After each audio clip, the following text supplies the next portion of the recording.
Magandang buhay mga bata!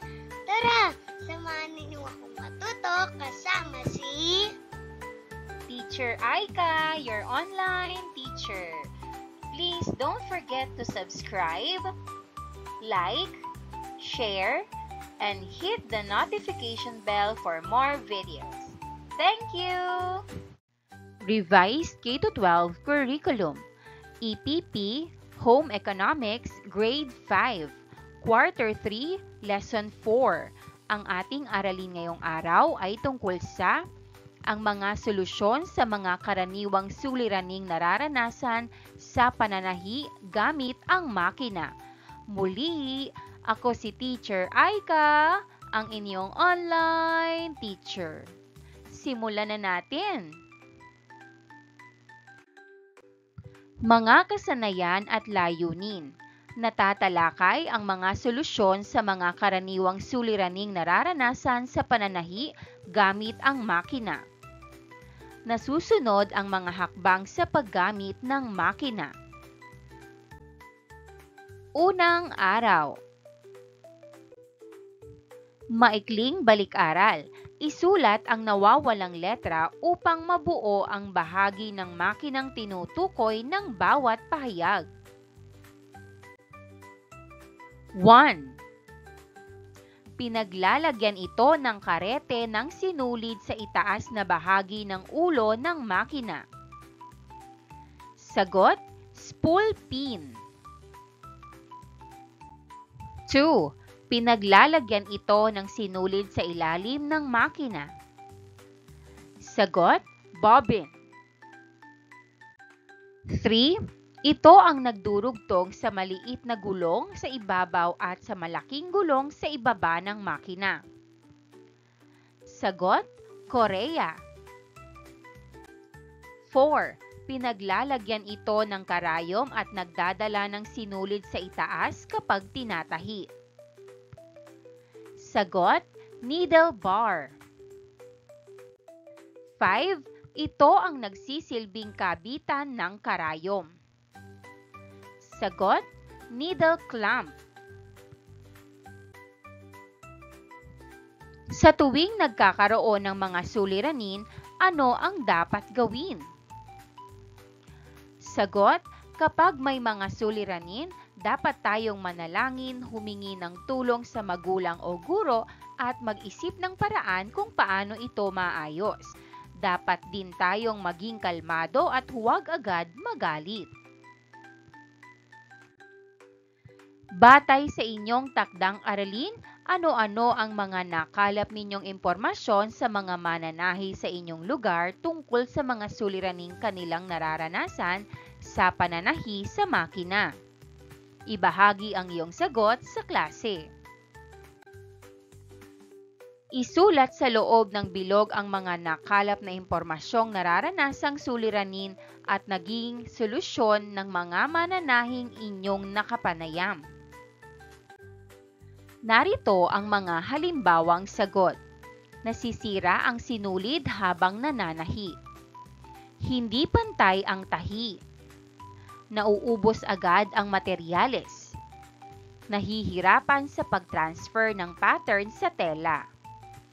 Madaling masira ang tela habang binuborda. Mga karaniwang solusyon sa mga suliraning nararanasan sa pananahi gamit ang makina.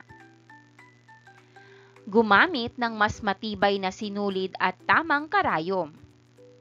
Gumuhit muna ng gabay na linya at mag-practice ng tamang distansya ng tahi. Gumawa ng listahan bago magsimula at bumili ng sapat na materyales. Gumamit ng tracing paper o carbon paper para lumitaw ng malinaw ang pattern. At gumamit ng embroidery hoop para mas maging pantay at hindi mahila ang tela. Piliin sa loob ng kahon ang tinutukoy ng bawat pangungusap. Narito ang mga pagpipilian: himulmol, pumurol, kulindang, langis at kumpunihin. 1. Mga maliliit na hibla ng telang kumakapit sa bandang ngipin ng makina. Sagot, himulmol. 2. Ugaliing linisin ang mga bahaging may talim ng makinang panahi. Sagot, pumurol. 3. Ito ang tali o lubid na nagpapagalaw sa gulong ng makinang panahi. Sagot, kulindang. 4. Nararapat na ayusin agad ang mga sira ng makina. Sagot, kumpunihin. 5. Ito ang inilalagay upang maging maayos ang pagtakbo ng makinang panahi. Sagot, langis. Kaugnay na paksa bilang isa ang mga solusyon sa mga karaniwang suliraning nararanasan sa pananahi gamit ang makina. Isulat sa tamang hanay ang mga angkop na pangungusap kasama ng letra sa bawat isa upang matukoy ang suliranin o solusyon sa makinang panahi. Narito ang mga pagpipilian. A. Tiyaking tumutusok ng husto ang karayom sa tela. B. Nangungulubot na tahi. C. Gumamit ng angkop na laki ng karayom. D. Nagpupulupot na sinulid. Unang kolum, suliranin. Pangalawang kolum, solusyon. 1. Nabaling karayom.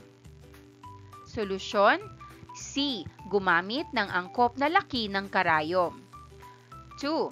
Tingnan kung tama ang pagkakasunod-sunod na pagkakalagay ng sinulid. Suliranin, D. Napupulupot na sinulid.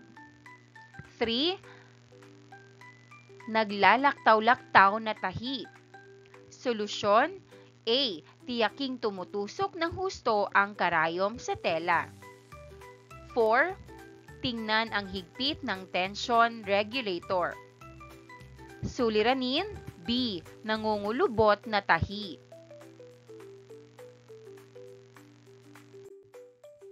Suliranin bilang isa, nabaling karayom. Solusyon, A. Gumamit ng angkop na laki ng karayom para sa uri at kapal ng telang tatahiin. B. Ilagay ng maayos ang kaha ng bobina sa ilalim ng makina. C. Timplahin ang pagkakahigpit ng pressure foot.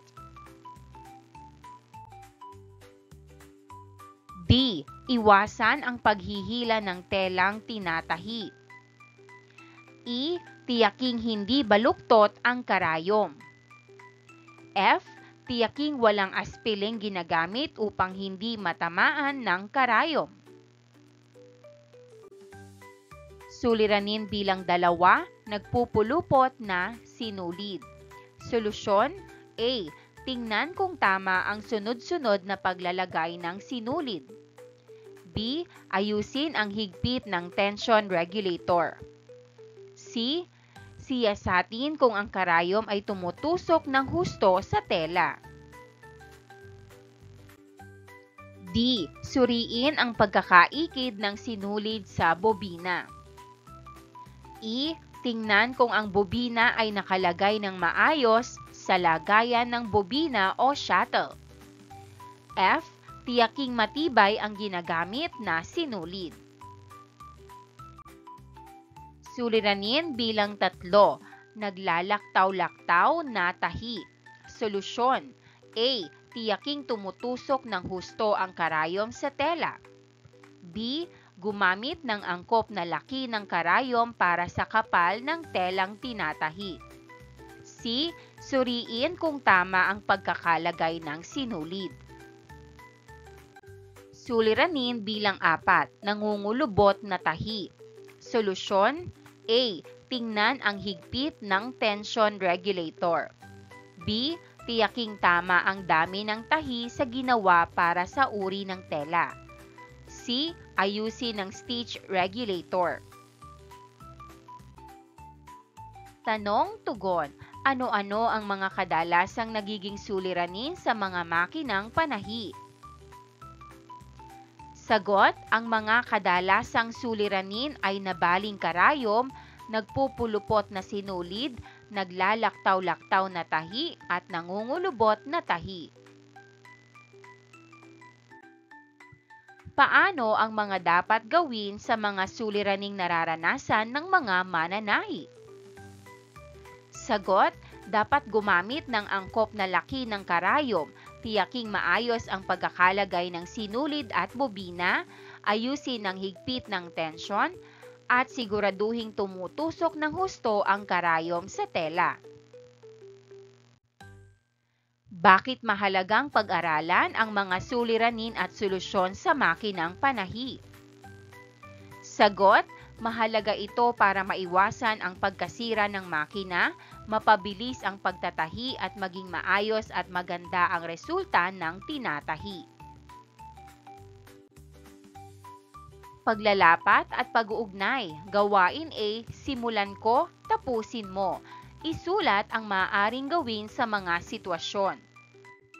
1. Nakita mo ang iyong nanay na nananahi, ngunit bigla na lang itong napasigaw at nabali ang karayom sa makina. Ano ang iyong kayang gawin? Sagot, maaaring sabihin sa nanay na huwag munang gumamit ng makina.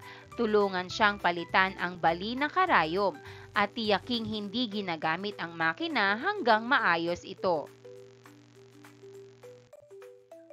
2. Sinubukan mong manahi sa inyong makina. Nakita mo na naglalaktaw-laktaw ang tahi mo sa tela. Paano mo ito masusolusyonan? Maaaring sagot, tingnan kung tama ang pagkakalagay ng sinulid, ayusin ang tensyon ng makina at siguraduhing ang karayom ay angkop sa uri at kapal ng tela. 3. Napansin mo ang iyong lola na naiinis na dahil nagpupulupot ang sinulid sa makina. Ano ang kaya mong gawin? Sagot, maaaring tulungan ang lola na ayusin ang pagkakalagay ng bobina at sinulid. Tiyaking maayos ang pagkakaikid ng sinulid sa makina at siguraduhing matibay ang sinulid na ginagamit. Ikalawa at ikatlong araw, kaugnay na paksa bilang 2, ang mga hakbang sa paggamit ng makina at ang pangangalaga nito. Tingnang mabuti ang mga larawan. Ano ang isinasaad sa mga larawan?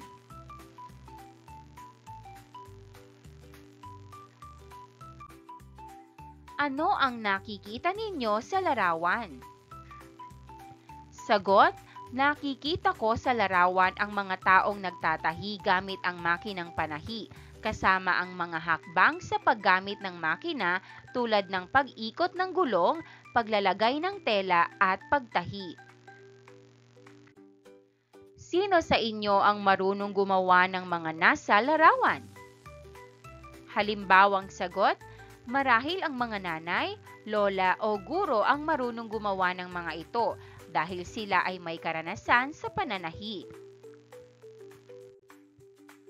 Dapat ba nating gawin ang mga nasa larawan kahit wala tayong sapat na kaalaman tungkol dito? Sagot, hindi, dahil maaaring masira ang makina o masaktan tayo kung gagawin natin ito ng walang kaalaman. Kung wala kang sapat na kaalaman sa paggamit ng makina, ano ang dapat mong gawin? Sagot, dapat humingi ng tulong o gabay sa may alam sa makina bago subukan at obserbahan muna ang tamang paraan ng paggamit. Narito ang mga hakbang sa pananahi sa makina.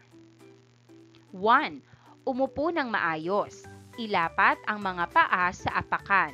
Dapat na mas mataas ng bahagya ang isang paa, maaaring ang kanan kaysa kabilang paa o kaliwa ayon sa nakasanayan. 2. Hawakan at paikutin ang balance wheel. Dapat ay papunta sa iyo ang ikot ng balance wheel. 3.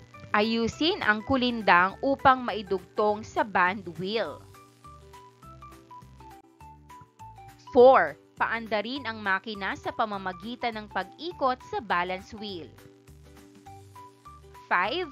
Magsanay pumadyak sa apakan na iisang direksyon lamang ang takbo. 6. Itaas ang pressure foot at karayom sa pamamagitan ng pag-ikot sa balance wheel. 7. Ilagay ang pinagsasanayang tela sa ilalim ng karayom na ang malapad na bahagi ay nasa gawing kaliwa. 8. Pababain ang karayom sa tela. Ibaba ang pressure foot upang maipit ang tela at mailagay ito sa lugar. 9. Paandarin ang makina ng marahan. Hawakan ng kaliwang kamay ang tela. 10. Bagalan ang pagpadyak sa apakan kapag malapit na sa dulo ng telang tinatahi. Itigil ang makina sa huling tahi. 11. Itaas ang pressure foot pagkatapos ng huling tahi. Ikutin ang tela at tahiing muli ng pabalik hanggang 1 sentimetro upang tumibay ang tahi. Tungkol saan ang araling tinalakay? Sagot, ang araling tinalakay ay tungkol sa mga tamang hakbang sa paggamit ng makinang panahi. Ano ang maitutulong sa iyo ng araling na talakay? Sagot, makatutulong ito sa akin upang matutong gumamit ng makina ng tama at ligtas at para makagawa ng maayos at malinis na tahi sa tela. Bakit mahalagang malaman ang mga hakbang sa wastong paggamit ng makinang panahi? Sagot, mahalagang malaman ito upang maiwasan ang pagkasira ng makina, makaiwas sa aksidente at magkaroon ng maganda at maayos na panahi. Ano ang tamang paraan sa pangangalaga ng makina?